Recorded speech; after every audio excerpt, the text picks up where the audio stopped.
you'd like to come through and chat to us about your thoughts on the budget policy statement by Pravin Gordhan.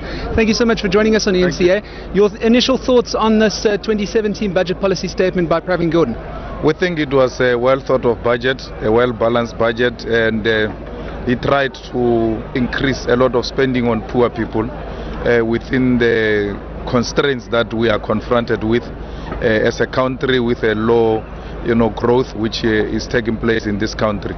And our worry is that the corporate tax continues to decline, and individuals are the ones that are the biggest contributors to the fiscus of South Africa, where in corporate tax this year declined by 3%. So we think that a radical policy must be introduced where we'll maximize collection from corporate, and the introduction of state-owned companies in the strategic sectors of the economy will also increase a lot of money to the state. So the licensing of Postbank, we thought it was a good intervention, and if it can be strengthened and capacitated, and it must provide services to our people at a reasonable interest.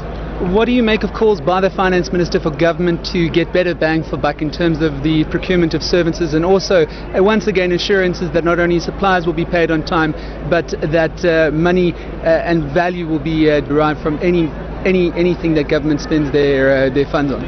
That's a very good initiative. That's combating corruption, because people must be paid for what they've delivered. When people have delivered quality work, they must be paid. No one should hold their payment in exchange for bribe, even when people have done a quality job. So we think that type of intervention will help to create jobs, will help to grow small enterprises which are job creators.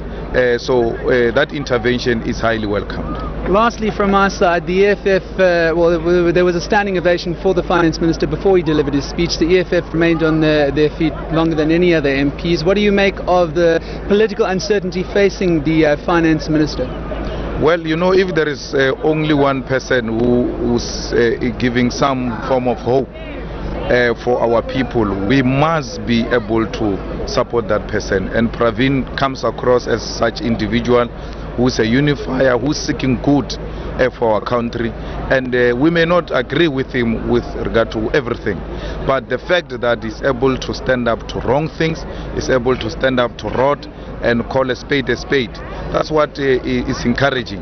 And such an individual deserves a standing ovation. Such an individual deserves respect. You saw all of us, the whole house was united when Pravin stood up to speak, even when he finished to speak.